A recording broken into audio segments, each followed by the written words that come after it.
Maintenant, on va retourner dans notre code et dans le code, on va rajouter ici quelques fichiers pour pouvoir préciser les notions qui sont utilisées via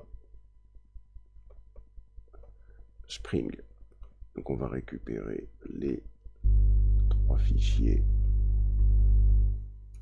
index, logging et register. On va venir dans le dossier JSP et on va les coller. On répond OK. On va supprimer l'ancien fichier index et on va renommer chacun de ces fichiers en JSP.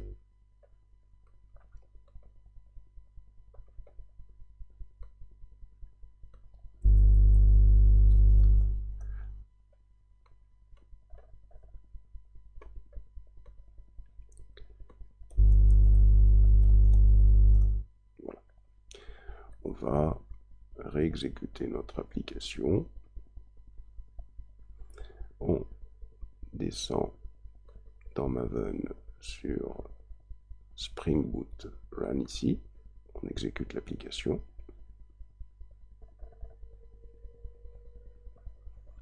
Et on peut aller la tester.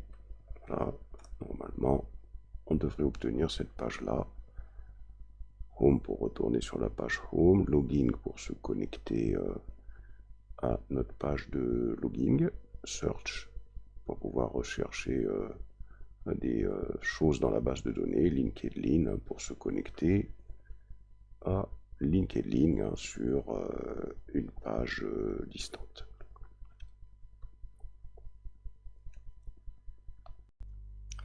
On va maintenant créer un autre contrôleur. Donc on remonte dans la classe contrôleur ici. Je peux prendre celui-là, je vais le copier et je vais le paster. Je vais lui donner un autre nom. Je vais l'appeler Search Controller. OK. À l'intérieur de ce contrôleur, je vais juste changer ici au niveau du mapping. Je vais indiquer que l'URL que je veux mapper, c'est Search. Ici, je vais changer également le nom de la méthode. La méthode, je vais l'appeler Search. Ici, on va définir un petit message qui va s'afficher. Le contrôleur Search. Et ce qu'il faudra que ça retourne, la page, elle s'appelle... Ah, j'ai pas mis la page Search ici. Donc il faut qu'on mette la page Search. Il faut la copier-coller également. Voilà, donc ici, donc on va mapper l'URL, hein, search. Donc ça va déclencher ce traitement-là. Et ici, on va indiquer qu'on va retourner search. On sauvegarde. Dans la JSP search.jsp, on doit aller s'assurer. Alors si on descend sur le formulaire qui est, me semble, alors, hop, conteneur, search,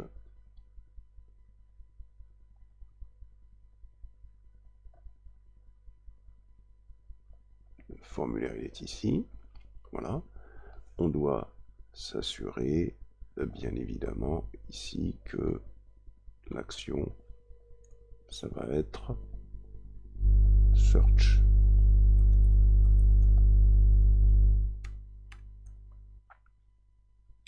Voilà, pour le reste, ça ne change pas.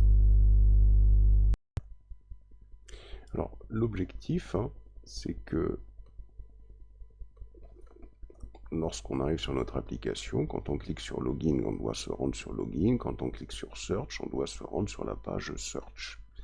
Donc, première des choses, on va revenir sur le contrôleur Home Controller.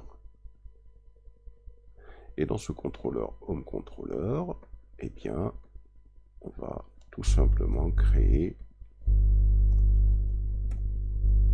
le mappage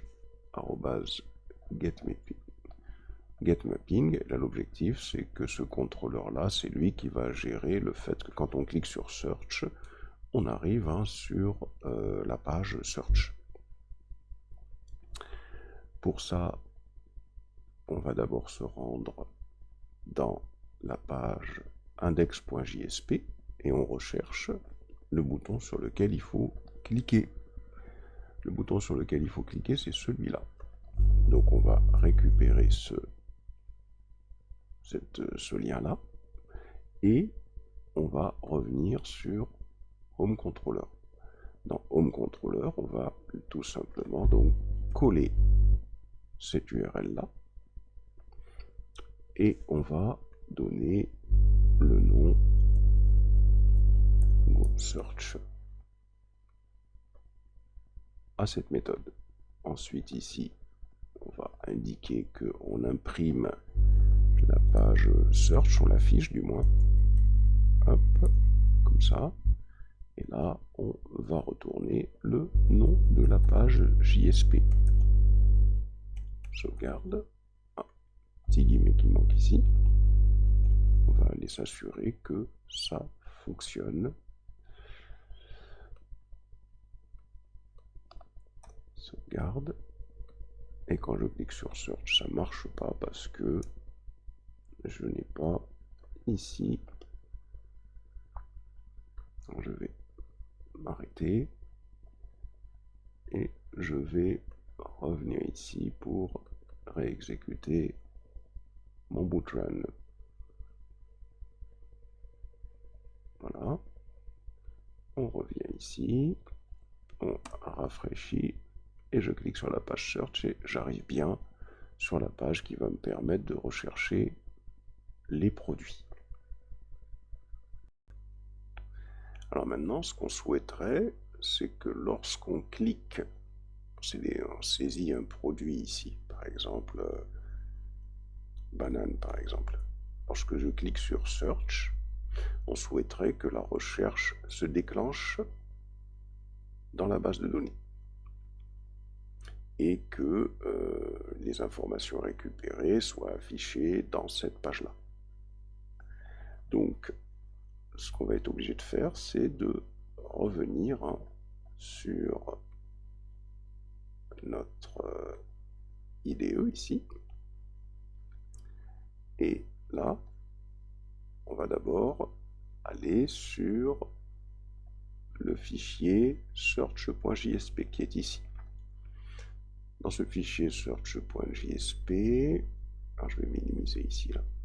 Dans ce fichier search.jsp, on s'aperçoit que on a le paramètre qui va permettre de rechercher, c'est le paramètre qui est ici, c'est le paramètre search qu'il va falloir récupérer quand on soumettra le formulaire. Donc c'est ce qu'on va faire dans quelques instants. Alors, on va se rendre, parce que lorsqu'on va soumettre ce formulaire, il sera récupéré dans la contrôleur, searchcontroller.java. Pourquoi? C'est parce que quand on va cliquer sur le formulaire search.jsp, on voit bien ici que l'action c'est /search, et donc c'est bien searchcontroller.java qui mappe cette URL. Donc la méthode qui va être déclenchée, c'est celle-là. Alors dans cette méthode, on va dire qu'on va récupérer le paramètre. Pour ça, qu'est-ce qu'on fait? On se positionne à l'intérieur de la méthode et on écrit @request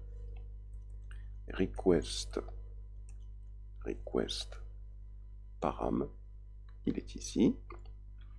On lui indique précisément le nom du paramètre qu'il faut récupérer. Le nom du paramètre, il ne faut pas se tromper. Si je reviens sur search.jsp, c'est celui-là. Ici. Je sélectionne et je reviens sur Search Controller. Je lui passe le paramètre. Ensuite, je vais définir le fait que ce paramètre, donc c'est un des paramètres de la méthode string search. Ça signifie tout simplement que notre méthode search, elle prend pour paramètre une chaîne qui va être en quelque sorte mappée à ce paramètre que je récupérerai. Et puis derrière, on va avoir besoin de traiter notre donnée. Pour ça, je vais utiliser un objet de type modèle que je passe à ma méthode. Alt-Enter ici. Voilà. Ensuite, je vais afficher ce message. Je vais, également afficher à quoi est égal ce paramètre pour être certain que je l'ai bien récupéré. Alors, system.out.println, parenthèse ouvrante, le paramètre est égal à hop, je vais mettre derrière donc un plus et je passe le paramètre, point virgule, et je retourne le search à ce niveau-là. Voilà. Alors on va s'assurer que ça marche. On va aller sur Maven. On va double-cliquer sur Bootrun. Alors ça ne va pas fonctionner parce qu'il y a déjà une instance qui est en fonctionnement. Il faut d'abord l'arrêter ici. On recommence. Ici. On va double-cliquer sur Spring Boot Run. Exécute. Voilà. On peut aller tester. Bon. Je reviens à Home ici. Je valide. Je clique sur Search. Test de recherche. Je clique sur Search. Allons voir ce qui se passe dans notre terminal. On voit bien que ça a fonctionné. Le paramètre a été récupéré. Donc ça fonctionne pour l'instant. Maintenant, le problème qu'on a, c'est que lorsqu'on va cliquer sur le bouton valider, comme on a vu tout à l'heure, il va falloir qu'une recherche se déclenche dans la base de données. Donc, ça signifie qu'on va être obligé de faire la chose suivante. On va être obligé de créer ce qu'on appelle un bin, puisqu'il faut que on ait dans notre application un dossier qui va mapper la base de données. Donc chaque classe de ce dossier va mapper une table de la base de données. Donc bouton droit, new, on va créer un. D'abord on clique sur com.example.application, bouton droit new, et on va aller sur package ici. Package, on va créer le dossier beans, on va l'appeler beans, on valide. une fois qu'on a créé ce dossier, ici, on va créer une classe new Java class. On va l'appeler product, par exemple, pour les produire. Call. Dans cette classe, il y aura 3 valeurs hein, à l'identique de notre table. Un int qui sera un identifiant. Il y aura également private string, le nom du produit, virgule. On pourra avoir également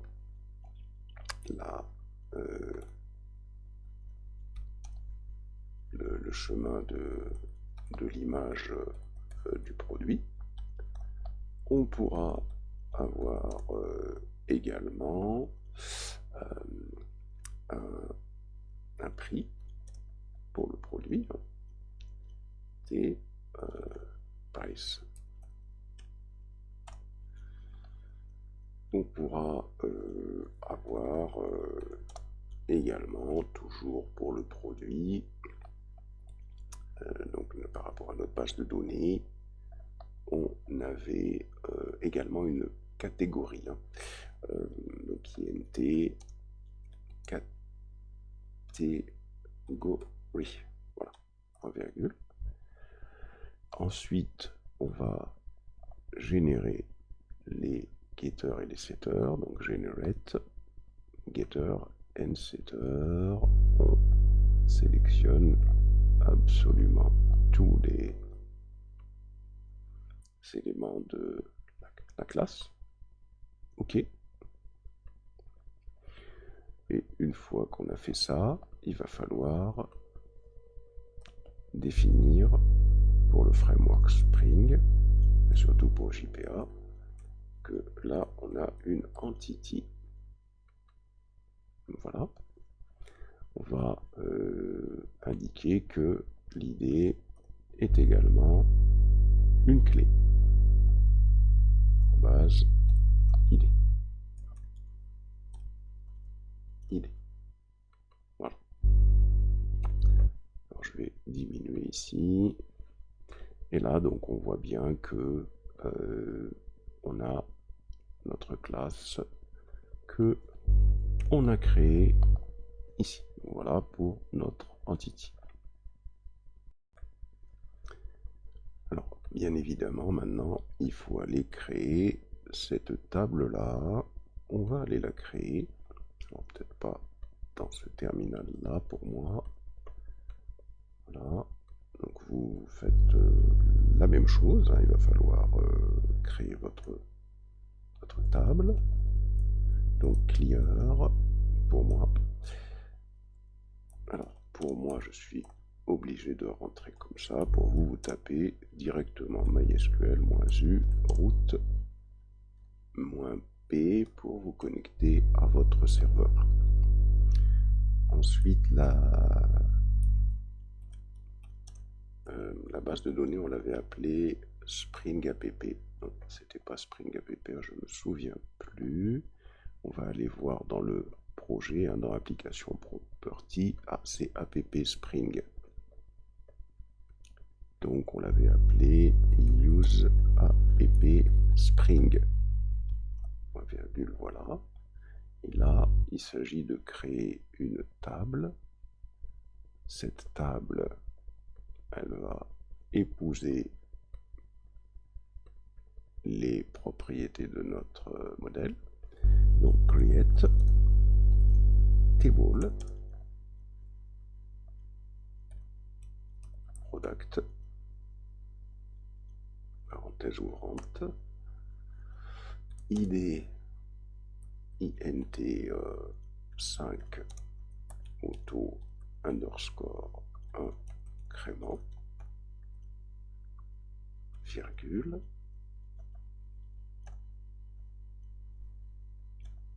name varchar 30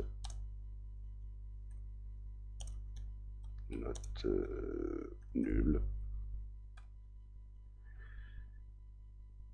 virgule,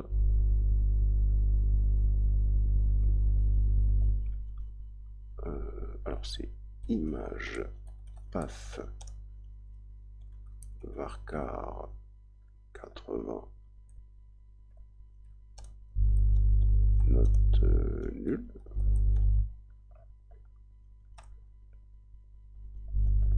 price int, on va faire 3 positions pour les prix. J'aurais dû mettre du réel, mais c'est pas grave, on reste tout comme ça, on pourra le changer après. Note nulle, catégorie int 2, int, oui c'est ça, int 2, note nulle, primerie key, id, point virgule, normalement, voilà, c'est bon. Et là on peut faire un describe,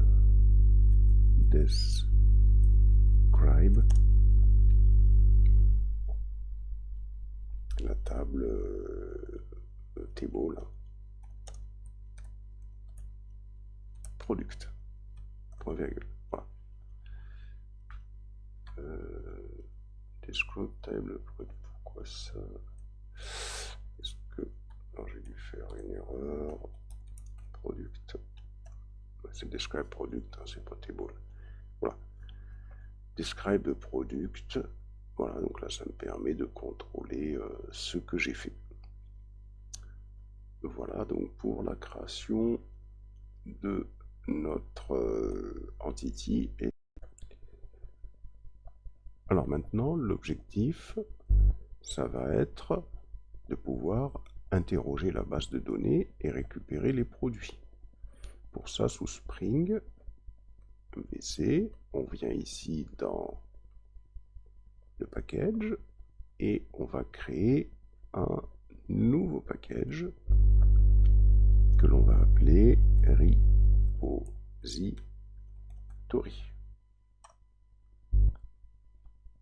Voilà, donc le package repository. Dans ce package repository, on va créer la classe, c'est une interface qui va permettre de réaliser toutes les opérations CRUD sur la table produit. Donc bouton droit sur repository, new. Alors on va faire une Java class, on change ici. Donc on va l'appeler product repository. Voilà. On clique sur interface.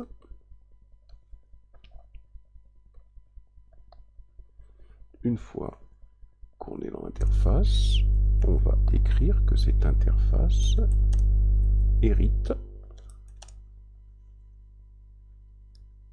de la classe CRUD repository, qui est une classe générique qui va prendre comme paramètre deux paramètres, le paramètre product et product, c'est quoi? C'est tout simplement la classe qu'on a créée dans le bin. Il ne faut pas se tromper, d'ailleurs il la demande ici, alt enter. Voilà. Et virgule ici, derrière, on va également lui passer un integer. Alors ici, donc alt enter, voilà. Donc la classe, elle figure bien dans les imports ici. Alors normalement, une fois qu'on a défini cette classe, toutes les opérations d'insertion, modification, etc., ça c'est déjà défini. Il n'y a que les queries qu'on va personnaliser ici.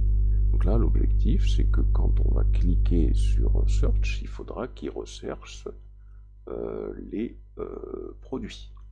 Donc pour ça, on va écrire @query, parenthèse ouvrante, entre guillemets. On va faire un select,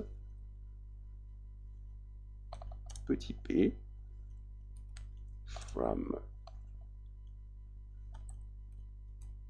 product,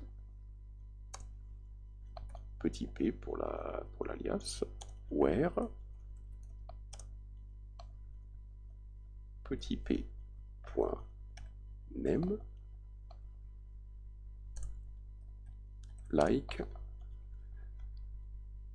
et on va demander à ce qu'on recherche les produits qui seront égales au paramètre name.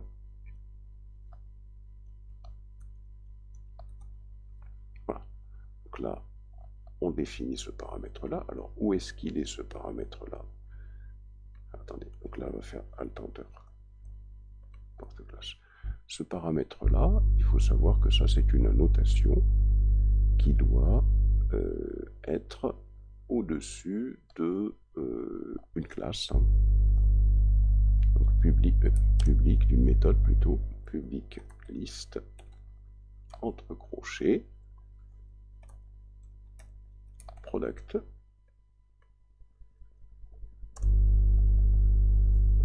donc search,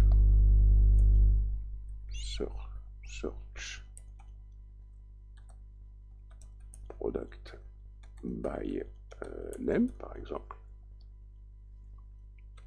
et c'est là où on va avoir ce paramètre param entre parenthèses et entre guillemets name, plus loin, string name, point virgule, param, il faut qu'on l'importe, liste, il faut qu'on l'importe, voilà.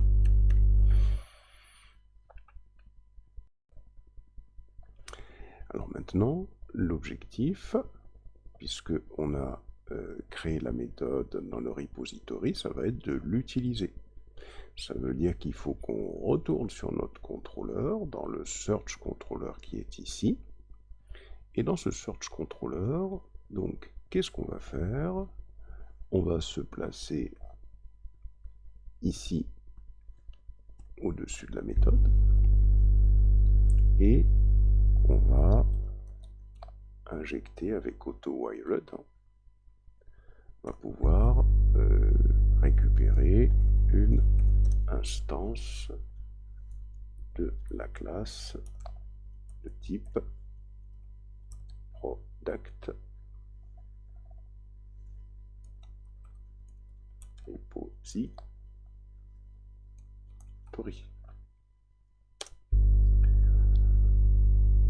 Et donc on va avoir une variable product repository. Ça, je l'ai peut-être mal orthographié là. Alors normalement je l'avais bien appelé. Ah, attention, ici j'ai mis un P minuscule. Ah, donc il faut bien renommer ici un refactor. Vous voyez, un P majuscule. Hop. Sauvegarde. Et donc on revient sur le search controller. Et là, Alt-Enter. Voilà, c'est mieux. Donc là, ça permet d'avoir un objet de type product repository. On n'a pas besoin de l'instancier. On utilise l'injection de dépendance. Et donc, ce qu'on va faire ici, à ce niveau-là, on va définir un liste de type product pour avoir la liste des produits qui va être égale à new array liste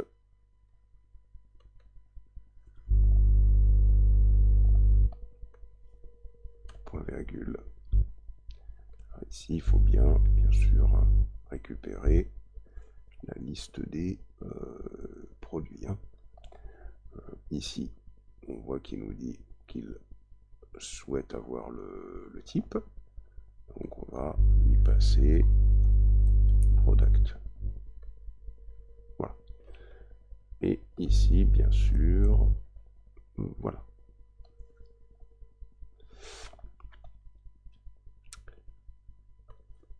On appuie sur la touche Entrée et ensuite l'objectif, ça va être dans cette liste de produits, product, l'objectif dans cette liste-là, ici, ça va être de récupérer avec le repository, on va faire appel à la méthode search product by name et on lui passe ce paramètre. Et donc normalement, là, ça devrait permettre de récupérer la liste des produits.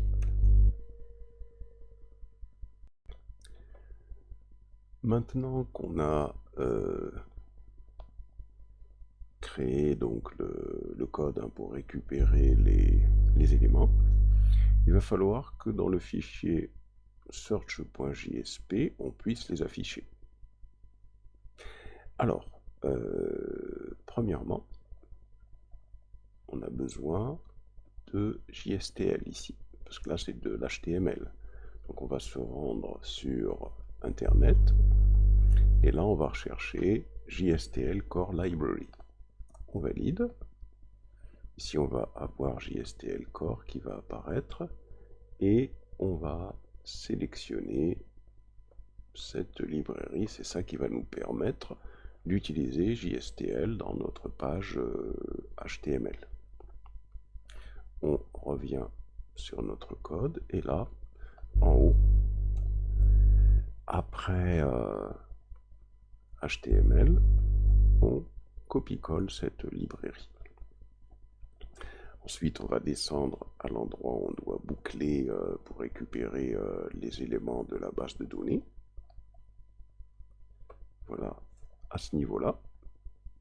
Et c'est là où on va commencer à créer notre petit code. Voilà. Donc, à ce niveau-là, on va tout simplement se placer ici. Voilà. Et là, on va commencer à créer une petite boucle. On va peut-être se placer au-dessus de la section pour boucler. Alors, le petit tag, c'est 2 points.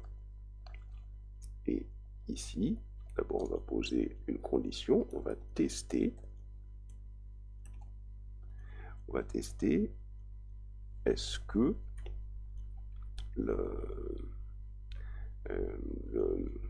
comment dirais-je, la liste des produits qui a été récupérée n'est pas vide. Donc pour ça, entre guillemets, on va écrire $, c'est une expression entre accolades, ici. On va indiquer que on souhaite que la liste des produits ne soit pas vide. Donc note empty,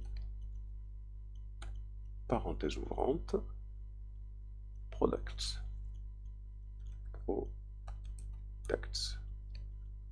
On ferme la parenthèse et bien évidemment on ferme l'expression.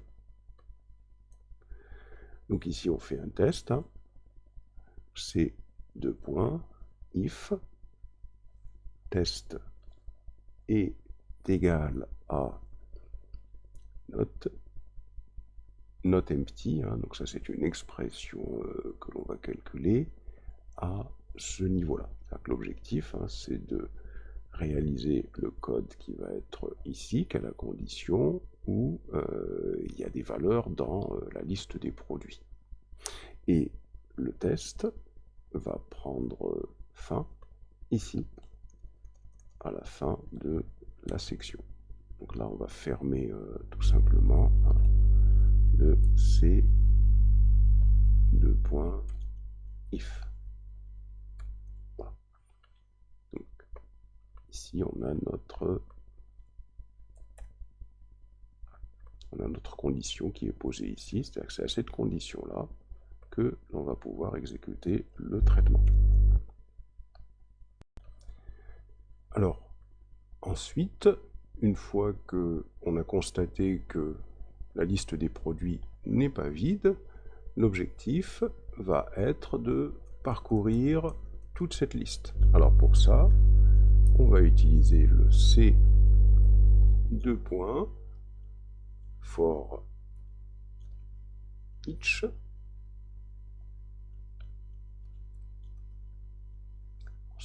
for each, voilà, var est égal à product. Alors ça c'est quoi? C'est la variable dans laquelle, au fur et à mesure qu'on va parcourir la liste, seront stockés les produits individuellement. Donc items est égal à entre accolades. Là, on va tout simplement lui fournir la liste des produits qu'on aura récupérés. Voilà. Ferme notre expression. Et bien sûr, il faut également fermer à ce niveau-là. Donc C2.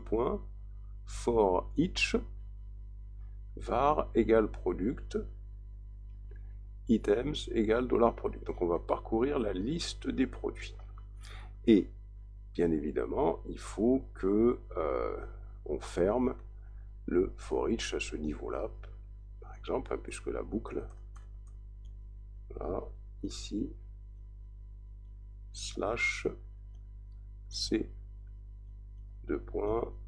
For each. Voilà. Donc là, on a notre boucle. C'est une boucle qui va boucler tant qu'il y aura des produits dans la liste des produits. Ensuite, qu'est-ce qu'on va faire? L'objectif, alors ce sera de récupérer une image. Alors une image, on n'en a pas placé, mais on n'a pas placé d'image, donc là on ne pourra pas l'afficher. Il faudra faire un lien vers l'image. Par contre, ici, après on fera un lien vers l'image, on pourra télécharger des images. Entre guillemets ici, on va lui passer le nom du produit, qui sera récupéré de la base de données $ entre guillemets product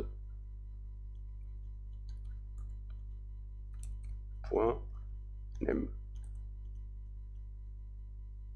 Voilà, et on ferme notre accolade. Donc là, vous voyez, on a une véritable boucle. Si on a des liens vers des images, on pourra en mettre après, on pourra indiquer le lien ici sous la même forme qu'ici. Voilà. On sauvegarde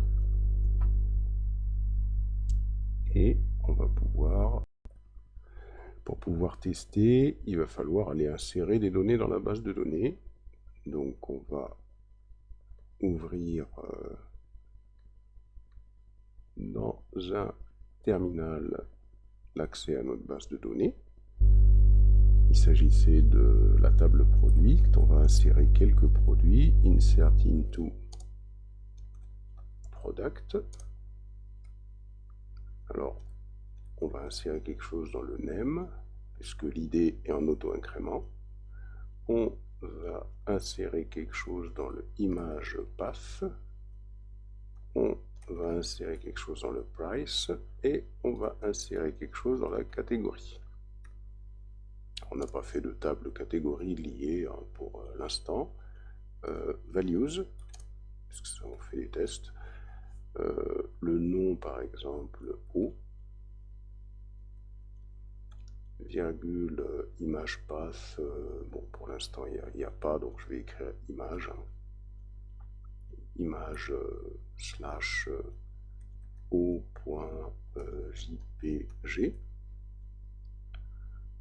virgule le prix, on va mettre 1 par exemple, la catégorie, on va mettre catégorie 1 pour nous par exemple.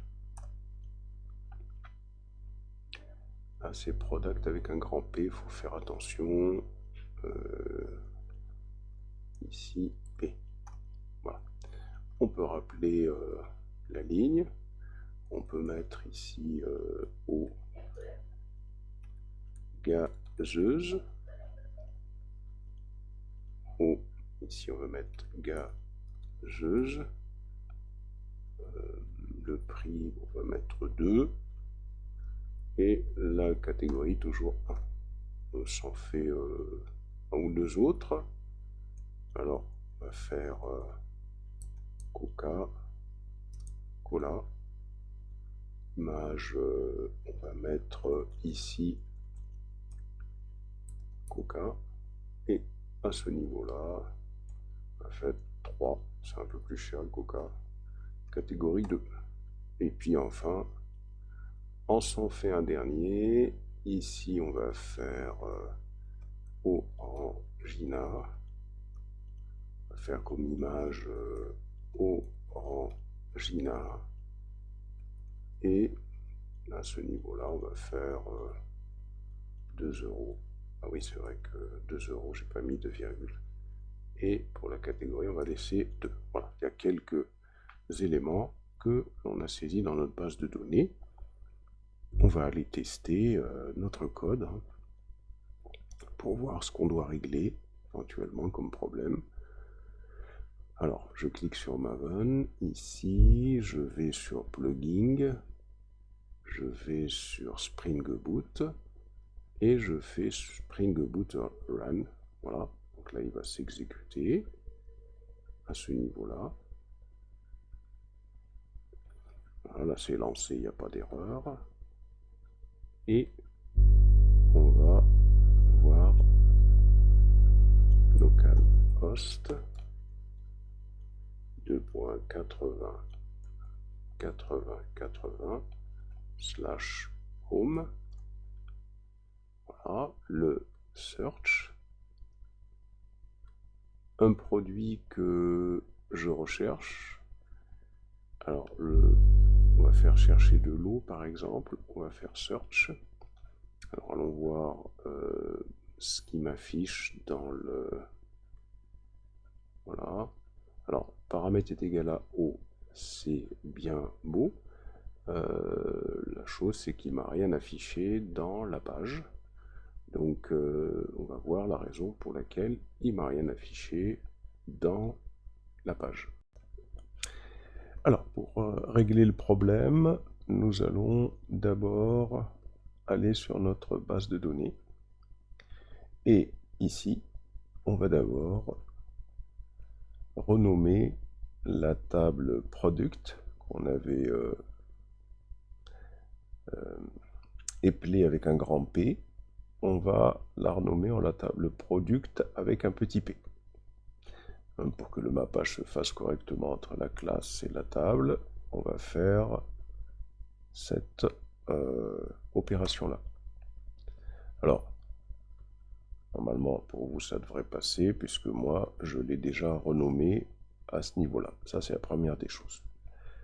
Deuxième chose, on va renommer également on va renommer le champ image path, alter table product change image path en camel case. Hein, c'est comme ça qu'on l'a appelé dans la classe. on va le renommer en image underscore path varchar 80. Voilà, donc vous, ça devrait passer puisque moi, je l'ai déjà renommé. Hein. L'objectif, c'est que dans notre classe product qui avec un grand P doit correspondre à une table qui s'écrit avec un petit p, et dans la table, on a le champ, dans la classe, on a le champ product qui est en camel case, qui doit être avec un image underscore path dans la base de données. Ça, c'est la première des modifications qu'on doit faire. Donc, si on fait un describe table product, on doit se retrouver... product, on doit se retrouver avec cette table-là. Ça, c'est le premier changement à effectuer. Alors, ensuite, dans un autre temps, si on considère la JSP search.jsp, ici, on doit avoir accès à la liste des produits qui auront été calculés dans le contrôleur search.jsp. C'est à ce niveau-là que les produits vont être récupérés. Or, il faut qu'on puisse, il faut que la JSP puisse accéder à cette liste.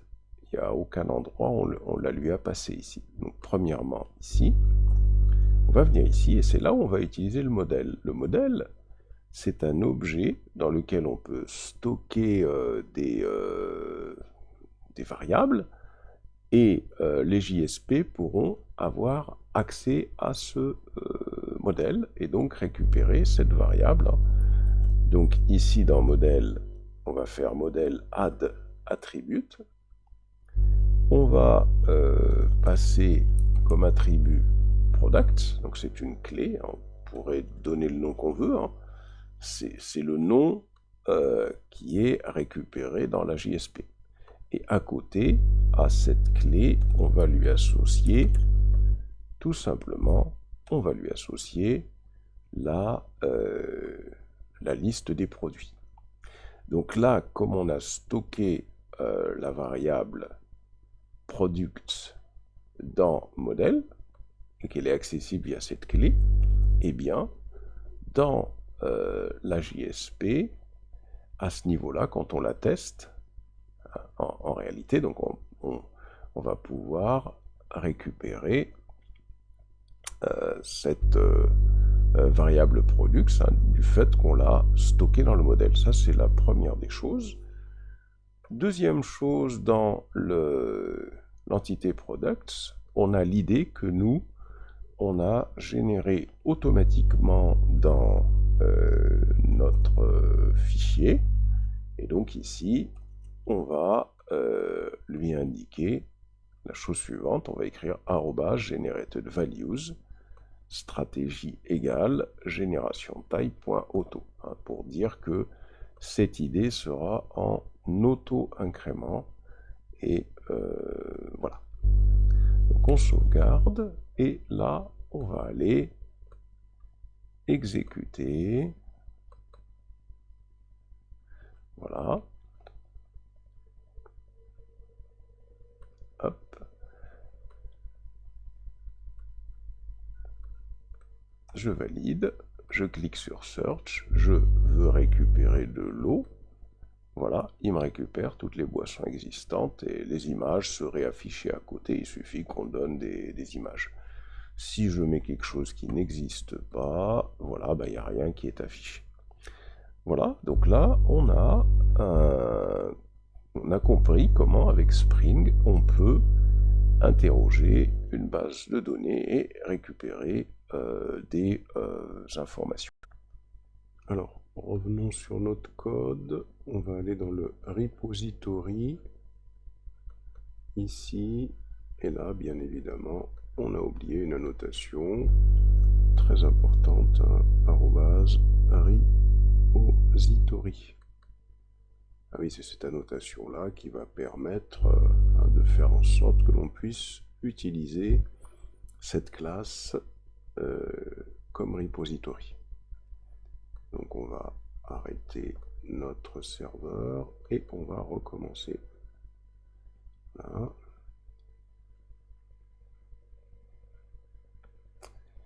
On revient sur la page. Voilà. On clique sur Search et on va rechercher de l'eau. Alors, on a toujours le problème. On n'a rien encore qui s'affiche. Il faut retourner voir, mais pour quelle raison on n'a rien qui s'affiche alors qu'on a bien placé ici la notation. Alors maintenant on va continuer suivant le même principe. On a vu que dans Home Controller, on a réalisé ici une méthode qui va mapper l'URL /home et qui va nous emmener vers la page index.js qui est ici. On a ici une méthode qui nous permet de mapper l'URL GoSearch qui va nous ramener vers la page de recherche qui est ici. On va rajouter les méthodes. Alors si on va dans index.jsp, dans index.jsp, on a également à aller sur la page de logging, avec le GoLogin qui est ici. Donc, on va revenir ici sur Home Controller, on va faire un copier-coller de ça. Ici, il suffit de se rendre sur la page index.jsp pour récupérer l'URL que l'on doit mapper. On revient sur Home Controller et on la lui donne. Voilà. Ensuite ici, on va tout simplement donner un autre nom à cette méthode. Et là, c'est la page de logging. Voilà, comme ça. Ensuite, quand on va sur la page de login qui est ici, cette page de logging, on a la possibilité, alors soit de saisir le username et le password, soit si on n'a pas le username et le password, de se rendre sur la page register pour aller s'enregistrer. Donc ici, à href, on va mettre go to register. Voilà. Et donc ça va entraîner que dans le Home Controller, eh bien, on va récupérer ces lignes de mapping et alors c'était dans logging, voilà, et là on peut récupérer ce chemin là. On revient sur Home Controller et là on lui donne cette URL. Ici on va appeler go register page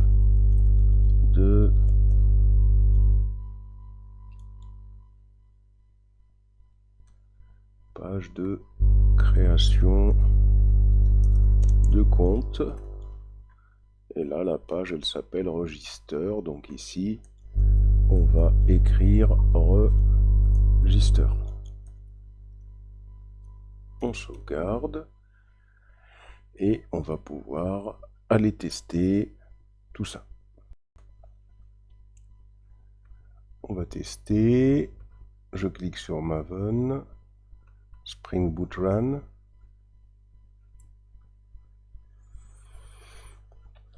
On envoie le navigateur. On saisit le Home. Voilà. Quand je clique sur Home, bon, ça va sur Home. Je clique sur le login, ça va sur... Alors ça va pas sur la page de login, ça c'est pas bon. Donc il y a une erreur dans notre code. Je clique sur le Search, c'est pas bon non plus. Donc ici, alors si je reviens ici donc sur le Home, faisons-le Donc sur le search, c'est bon. Par contre, sur le logging, c'est pas bon. Donc, il faut revenir sur notre code ici. Et sur notre code, il faut voir ce qui va pas. Oui, ici, au niveau du logging, si c'est pas vers search qu'il faut aller, c'est vers la page logging, hein, logging.jsp, qui se situe ici. Donc ça, c'est à corriger. On arrête le serveur et je peux le relancer ici. Voilà. Je recommence. Hop. Je vais faire Home. Je clique sur Login. Là, c'est mieux. C'est bien la page de login. Je clique sur Register New User.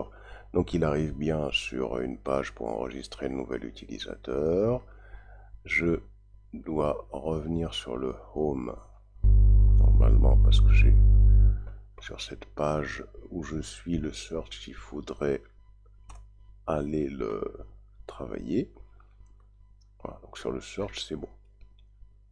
Alors, peut-être que dans notre application, pour que ce soit complet, il faudrait qu'on aille sur la page de logging ici. Et sur cette page de logging, comme il y a le home, le search qui est ici, il est sur notre page. Hein. Alors, je vais venir sur le index. Et sur le index, je vais lui placer le search qui est ici. Voilà, donc je suis sur le logging ici. Et là, à ce niveau-là, je vais lui placer le Go Search. Sur le register, je ne sais pas si j'avais des liens également. Voilà. Hop, je vais lui placer, voilà, comme je peux lui placer ici. Si je veux retourner sur le Home, il faudrait lui placer le Home. Alors bien sûr, dans une bonne conception des pages, on aurait pu créer tout simplement, ça on aurait pu le mettre dans un fichier à part. Hein. Donc slash home ici, voilà.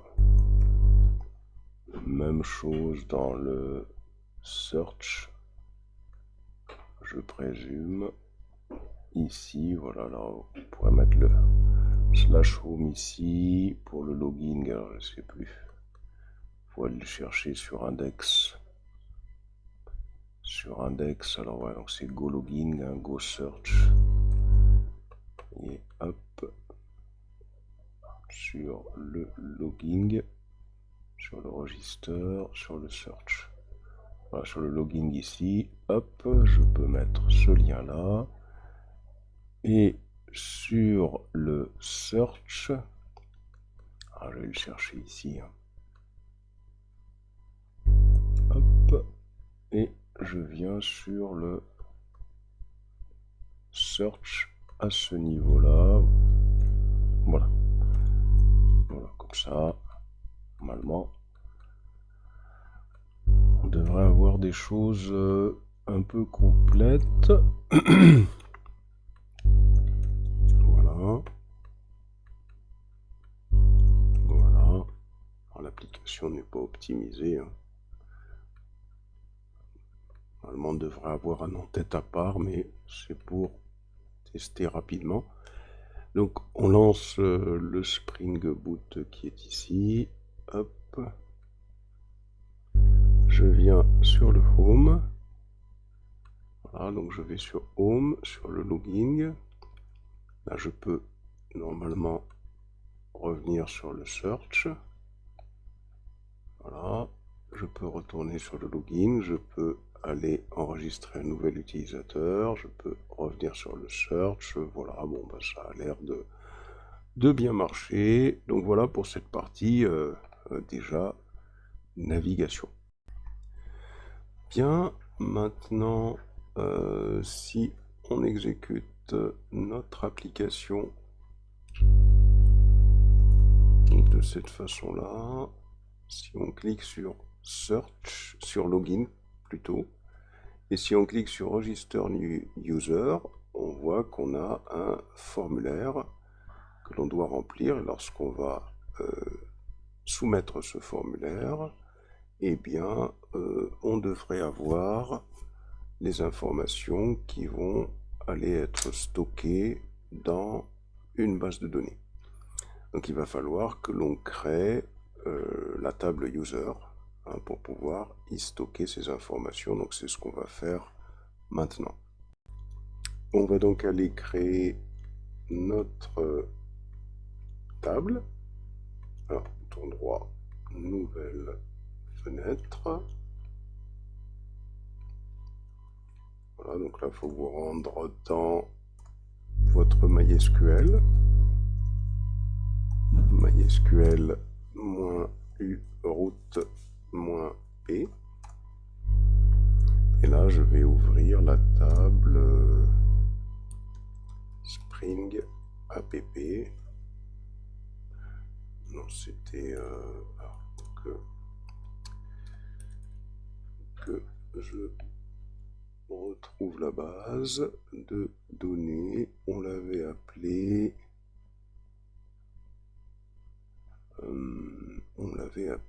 alors, est-ce qu'elle est passée cette base de données? Alors c'était, ah voilà, app Spring, c'est ici. Donc use app Spring. Voilà. Et on va créer une table qui va permettre de stocker ces informations-là. Donc ici, qu'est-ce qu'on a? On a donc create table user, la fait en minuscule cette fois-ci. On a un ID qui est le type int. On peut mettre une autre taille, 11 par exemple, qui va être en auto underscore incrément. Voilà. Ensuite, on va avoir un nom d'utilisateur, donc un user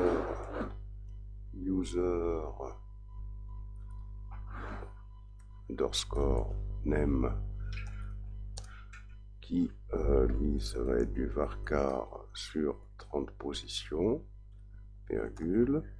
Ensuite, on va avoir, on pourrait avoir un password, comme ça, qui va être du varchar sur 30 positions, virgule.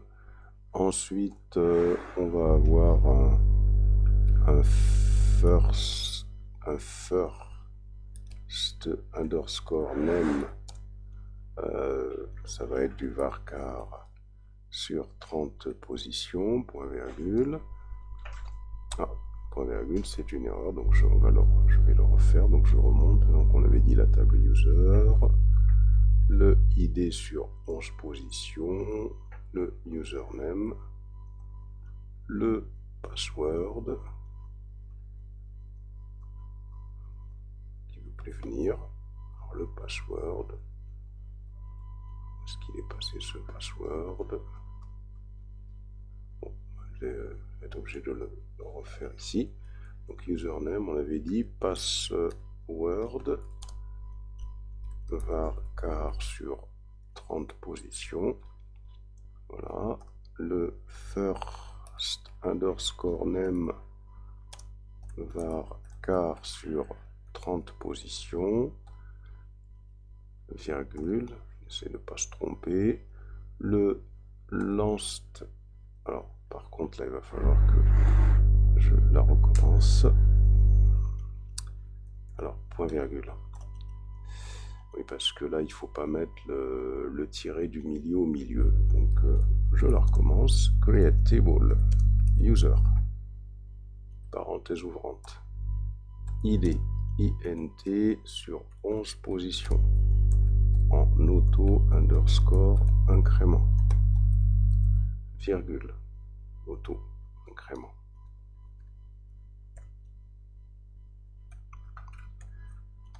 Y arriver, auto incrément, touche entrée, on a dit le user underscore name varchar sur 30 positions, virgule, le password c'est du varchar sur 30 positions, virgule, le first underscore name varchar sur 30 positions, virgule, le last underscore name varchar sur 30 positions, virgule. Alors ici on a donc sport ou comment on pourrait appeler, hobby, hein, varchar sur 30 positions, virgule, date underscore of underscore birth BERTH. Ça c'est un champ date, donc il n'a pas de taille. Et le genre,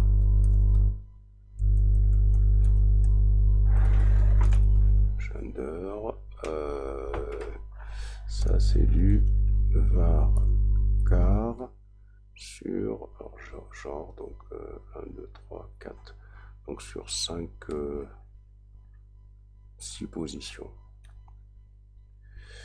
virgule, et enfin la primerie qui est le ID, point virgule. Voilà, on y est arrivé, hein.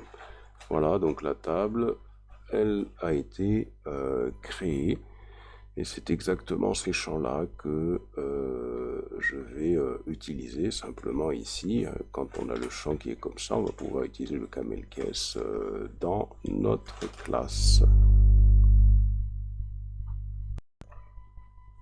Bien, maintenant on va retourner dans notre code pour créer la table user, hein, l'entity qui va correspondre à cette table-là. Alors, on va dans bin, bouton droit, new, Java class, et on va se créer la table user. Alors, cette table user, ça va être une entity, donc arrobase entity. Voilà. Ensuite, dans cette table, il y aura un private int id, point virgule, et comme pour la table product, hein, il y aura ces deux annotations qui indiquent que cette information est un id, comme dans la table, et qu'elle va être générée automatiquement. Voilà, donc ici, arrobase id. Voilà. Ensuite, on va créer les autres informations, username. Alors, je vais la prendre ici et je vais la changer dans la classe. Private string. Je colle. Et là, par contre, on va peut-être changer. C'est-à-dire que le petit tiret qui est ici, je l'efface et j'utilise le camel case, point virgule. On va faire la même chose pour les autres informations. Password.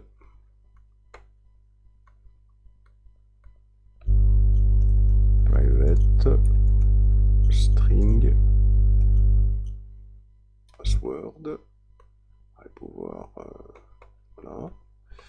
Ensuite, j'ai le first name ici. Donc, je vais avoir le private string, je colle point virgule, donc là, first name, voilà. Ensuite, j'ai le last name, ici, voilà. Donc, private string, et je colle ici, avec un grand N, point virgule. Ensuite, j'ai le hobby. Ça me rappelle un film, ça. Alors, private string hobby. Je pense que ça s'écrit pas comme ça. Ça va être avec un IES, mais c'est pas grave. Ensuite, j'ai la date de naissance. Allez hop. Private date. Et fait un point virgule. Et là, on va utiliser le camel case. Hop. Voilà, Java utile. Donc on récupère du Java utile, hein, le package. Ensuite, j'ai le gender. Donc ici, private string gender, point virgule. Et enfin, j'ai le... c'est tout. Voilà. C'est tout ce que j'ai. Donc je reviens sur ma classe, bouton droit, on a dit, generate, getter and setter, pour tous, on fait OK, on sauvegarde, voilà, là on a créé notre classe. Alors, dans Spring, on a la possibilité de créer ce qu'on appelle le data binding entre cette classe-là et le formulaire register que l'on va utiliser pour enregistrer une personne.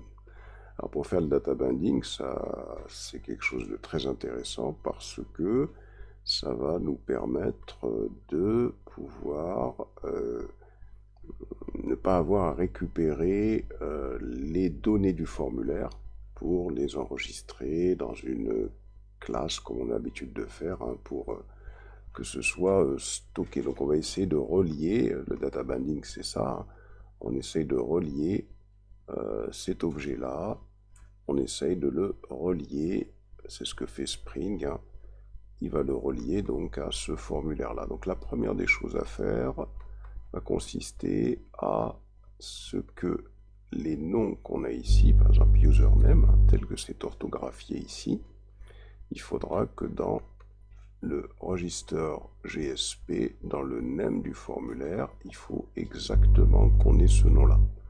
Ça, c'est la première des choses. Donc ici, c'est ce que je fais à ce niveau-là. J'aurai input name, le user underscore name. C'est ce que je fais à ce niveau. Ensuite, on va faire la même chose pour password. Ici, hop.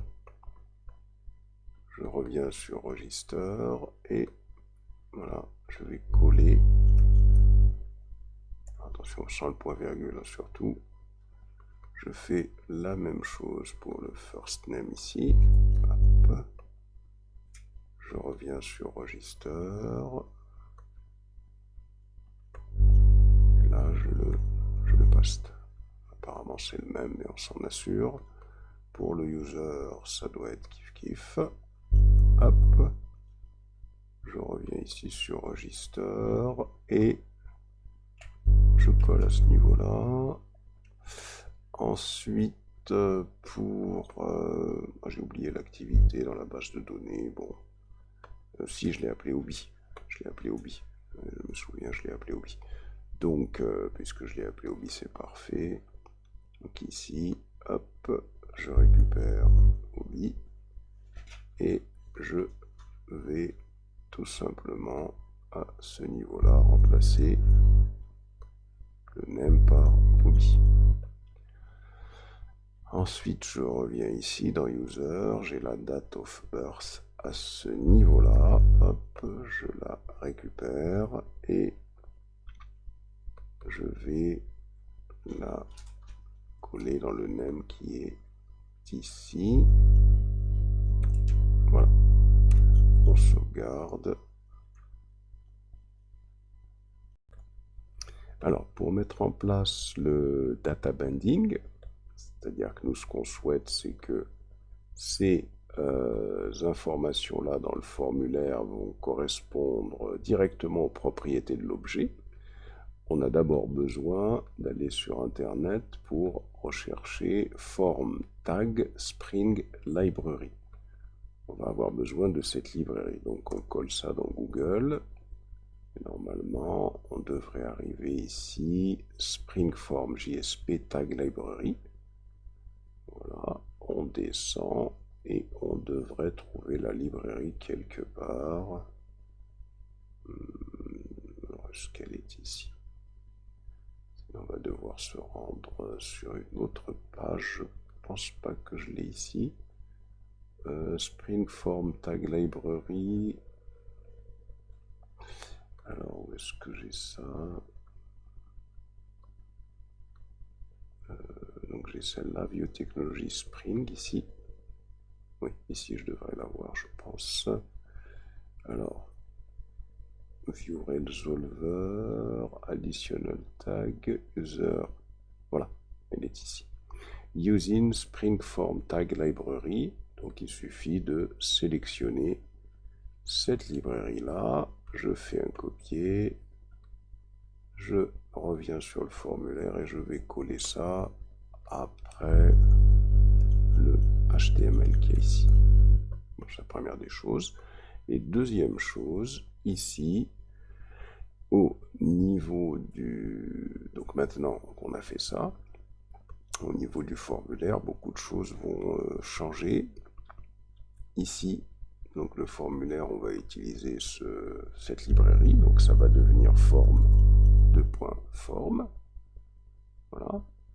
Méthode égale post, tout ça, ça reste comme C. Donc on va récupérer ce form qui est ici. Voilà. Alors je vais diminuer ici. Et les autres tags, non le form, avec les deux points simplement ici, ça devrait aller. On va se placer devant input et on va coller. Donc le input va devenir un form input. Et le name qui est ici devient un pass.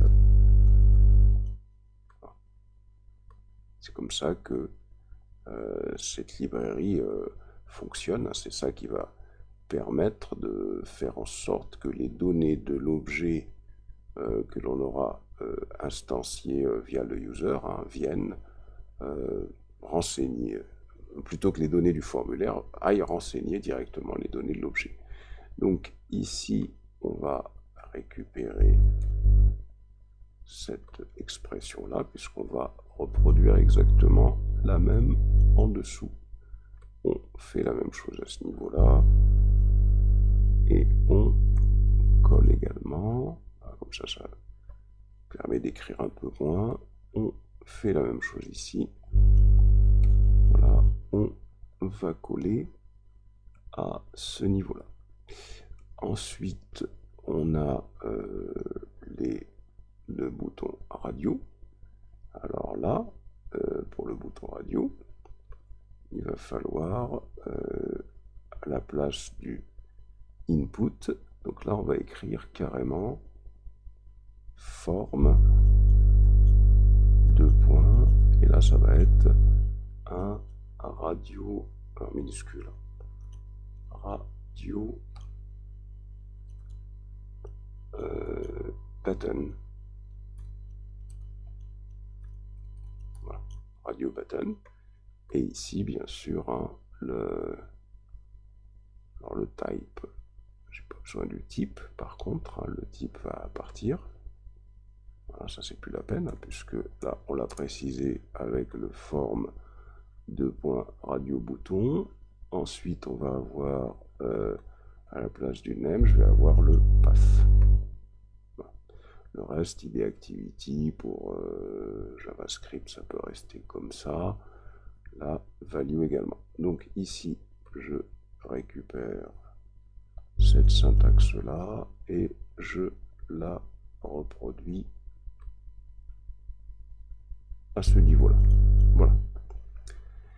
Pour la date de naissance, ça va être exactement la même chose que pour le form input qui est ici. Voilà, je reproduis ça ici. Pour le select, lui, on va avoir un peu besoin de la même chose, hein, c'est-à-dire que le select, ça va être un form select, ici, form de point select, il va y avoir un path, le path, on va indiquer que c'est un, voilà, donc le gender. Alors on n'a pas fini par contre avec cette expression-là, parce qu'elle va prendre une autre forme. Les données vont provenir d'une variable qu'on va aller renseigner.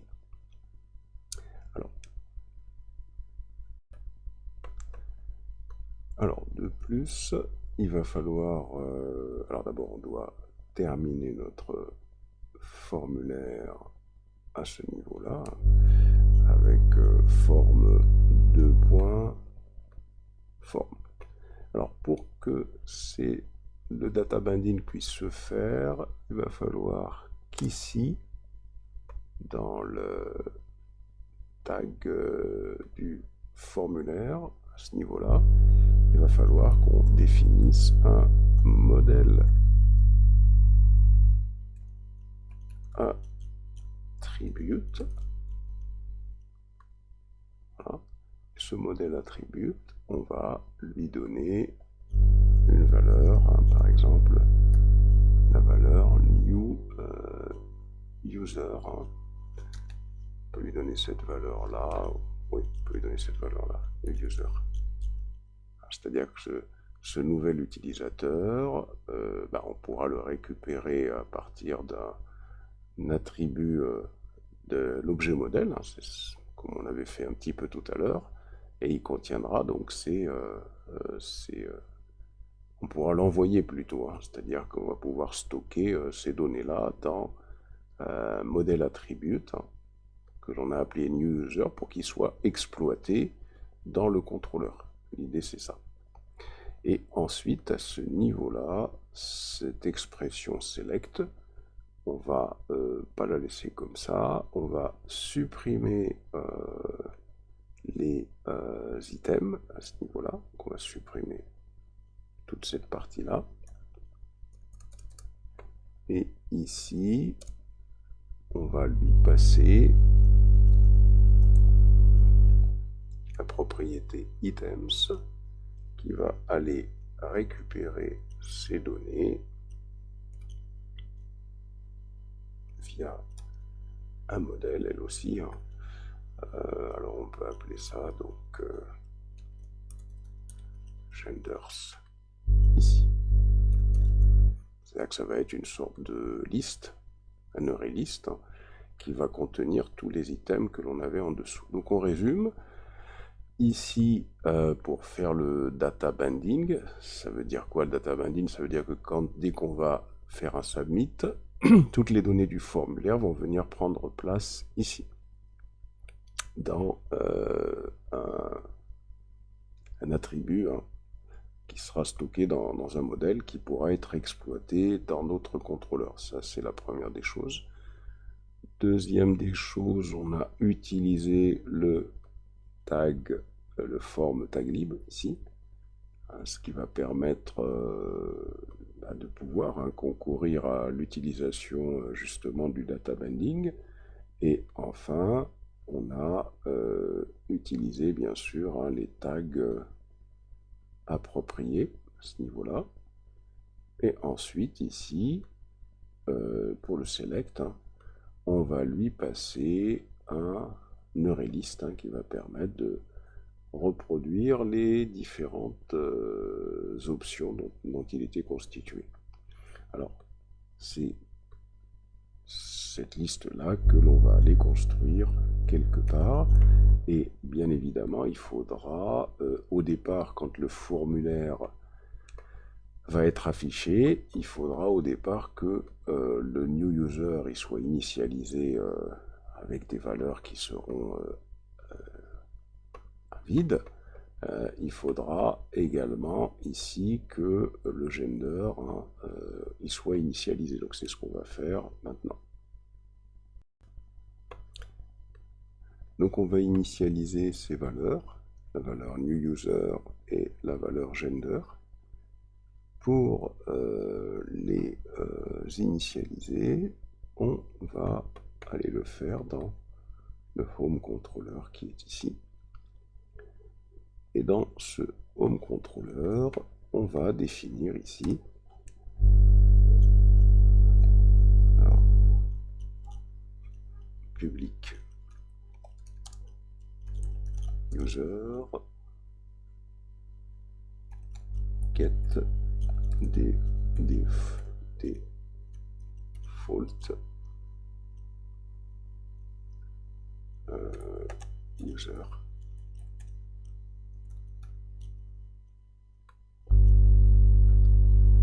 Entre accolades.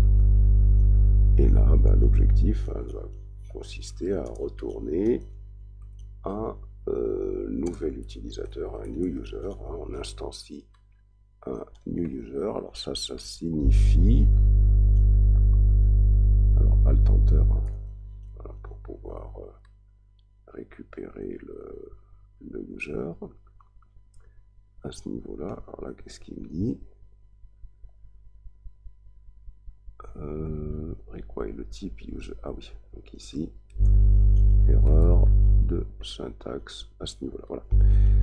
Donc là, on a une méthode qui va instancier un utilisateur, c'est-à-dire que les propriétés de cet utilisateur seront vides.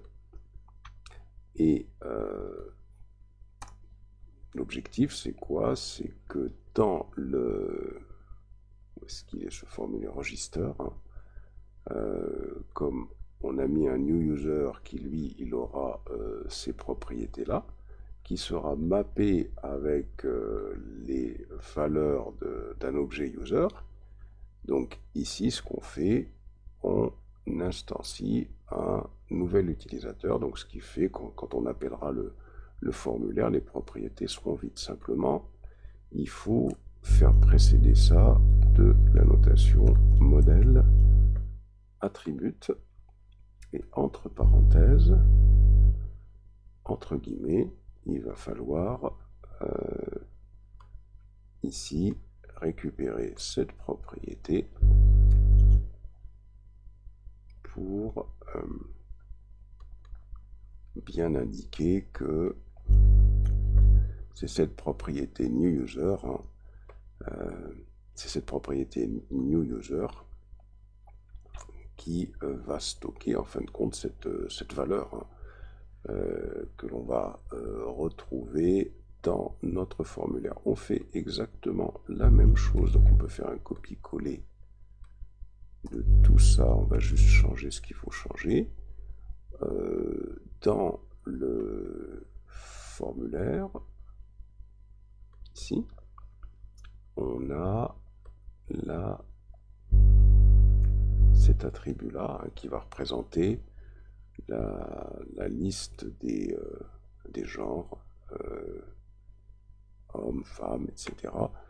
Et donc dans Home Controller, à ce niveau-là, donc ça, on va lui passer déjà cette valeur.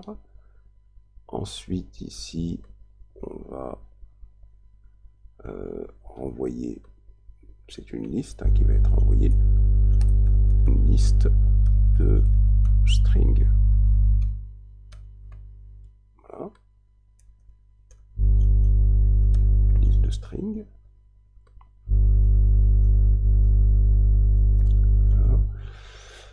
Et de plus, hein, à ce niveau-là, on va appeler cette chose-là autrement. Hein. Donc on va appeler ça get gender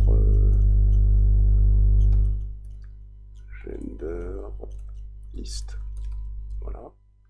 Et ici, on va tourner un array. Donc un array, un point as list. Voilà. Et puis, on va instancier un array, un tableau qui va être constitué des valeurs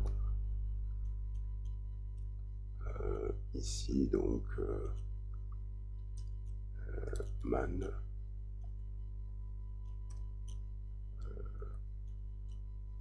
c'était mal et feu mal. Voilà. Voilà, donc on va retourner cette liste-là. Cette liste-là est mappée avec... elle est stockée comme dans le modèle. Hein, et tout ce qui va être stocké dans le modèle, tout ce qui va être précédé de cette annotation-là, ça signifie que cette valeur-là, on va pouvoir la récupérer dans le modèle via cet attribut-là. Donc c'est ce qui se passe ici, quand on va dans Register JSP. Voilà comment on va accéder à cette liste-là. Donc il va pouvoir reconstituer les différentes options. Alors maintenant, ce qu'on doit faire, c'est aller créer la méthode qui va permettre de pouvoir enregistrer les données du formulaire dans la base de données, puisque quand on va valider, ça devra être récupéré via un contrôleur qu'on n'a pas encore créé, qu'on va aller créer maintenant. Voilà, donc ici, bouton droit, New, sur contrôleur, il faut aller sur contrôleur, bouton droit, New, Java class ici, et on va appeler ça donc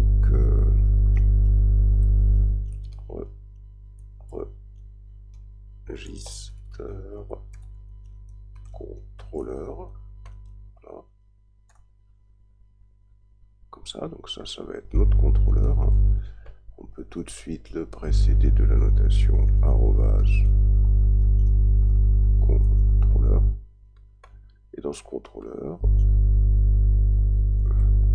il y aura la logique hein, que quand on va valider hein, le formulaire register ici, quand on va le valider ce formulaire, et ben dans ce contrôleur, il y aura la logique qu'il faudra pour aller enregistrer le user.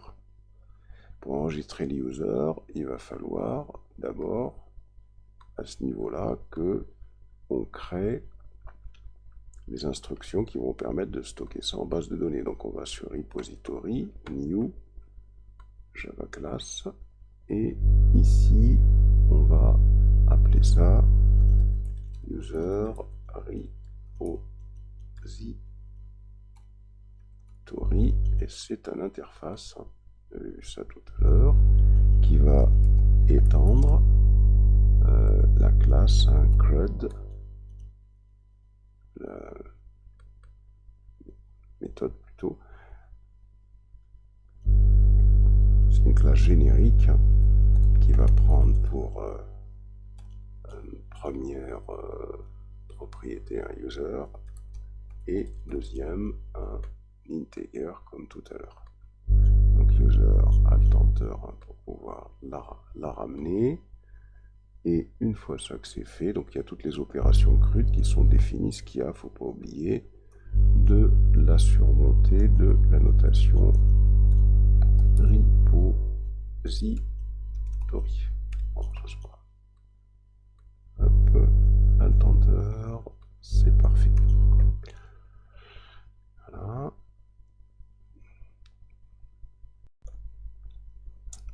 Alors maintenant, on va passer sur le contrôleur, le register contrôleur qui est ici. Et dans ce register contrôleur qui est ici, la première des choses, on va d'abord utiliser la notation auto-whiled pour indiquer que on souhaite injecter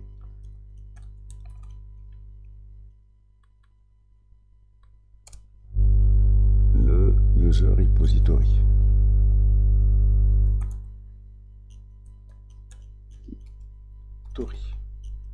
Point virgule. Ensuite, on va créer une méthode publique string, puisque toutes nos méthodes dans les contrôleurs envoient un string qui va indiquer quelle est la JSP vers laquelle on souhaite que le traitement soit redirigé à la fin. Donc register user, voilà. Parenthèse ouvrante, on va lui passer modèle attribute.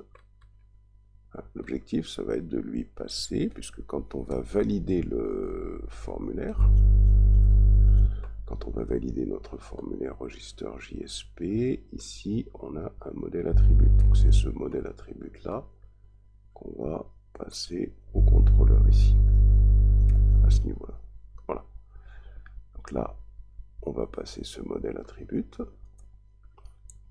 Et bien sûr, ce modèle attribute, ce sera un objet de type user. Voilà, donc ensuite, on peut définir dans cette méthode un modèle si on souhaite renvoyer, sûrement on souhaitera renvoyer des données vers le formulaire logging vers lequel on doit pointer à la fin. On ouvre une accolade et ici on va se faire un petit système .println.out.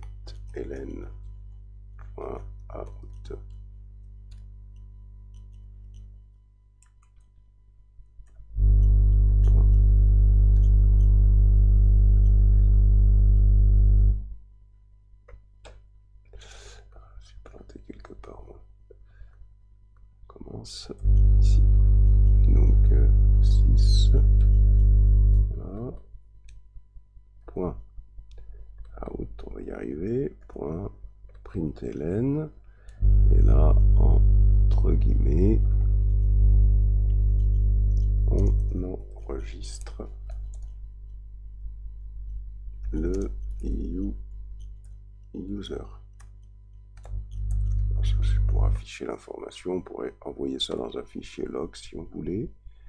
Ensuite, on va faire appel à l'objet user repository qu'on a injecté dans notre application et on va sauvegarder l'objet user. Voilà. Ensuite, on va utiliser un modèle pour pouvoir y stocker un attribut ici, par exemple message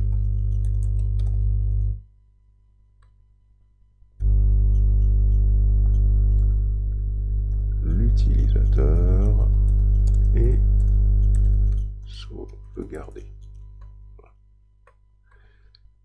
Point virgule et à ce niveau-là, on va avoir un return. On va rediriger vers logging, tout simplement. On sauvegarde.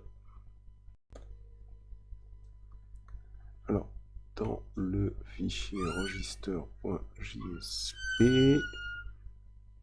ce niveau, oui, ici, forme radio button avec un petit b, plutôt ici. Alors, je sauvegarde.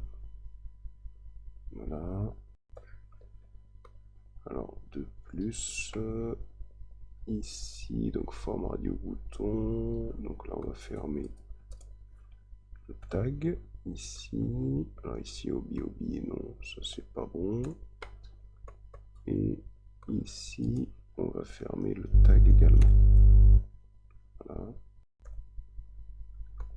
Alors, également, dans le code, ici, vous voyez, il faut fermer à ce niveau-là.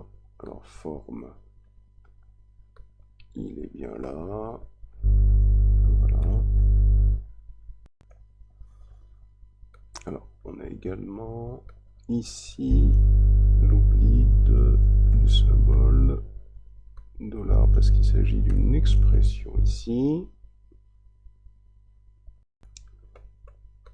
Alors, de plus, ici, il faut qu'on indique une action, c'est-à-dire que lorsqu'on va cliquer, on va être envoyé vers le contrôleur register contrôleur. Pour ça, on va appeler ça register user, par exemple. Et donc ça, il va falloir le récupérer, puisque quand on va cliquer, il va rechercher le contrôleur qui va mapper cette URL-là. Et cette URL, c'est dans le register contrôleur que ça va se passer, c'est-à-dire que on va aller récupérer la forme d'un contrôleur. Ici, on peut récupérer par exemple celui-là. On va venir sur le register contrôleur, on se place ici, on va coller. Alors ce qu'il y a là, c'est register user. Voilà. C'est-à-dire que cette URL là est celle qu'il y a dans le registre. Où est-ce qu'il est passé le register.jsp qui est dans le register.jsp? Celle-là, ça doit être la même, le slash register user, et ici dans le register contrôleur, il faut également qu'on ait cette URL là. Alors, comme c'est une requête get qui est ici, nous, c'est pas une requête get que l'on va traiter, c'est une requête post. C'est plutôt une requête post. Pourquoi? Parce que on soumet un formulaire qui est ici, le register JSP, avec la méthode post. Donc, on utilise post mapping. Une dernière chose à faire, lorsque on va valider le register JSP, la date à ce niveau-là est sous forme, c'est un type date, qui sera au format anglais, américain, donc il faut le préciser dans l'entité user qui est ici, donc juste au-dessus de date of birth, on va écrire @time format et on lui donne le pattern quant à la façon dont elle sera écrite dans le système. Une fois qu'on a fait ça, on peut tester notre code. Là, on envoie notre code.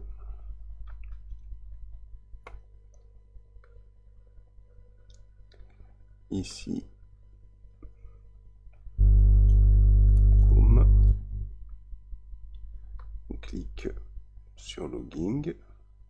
user, on saisit un utilisateur, on saisit un hobby, on sélectionne une date, mail, on clique sur Submit.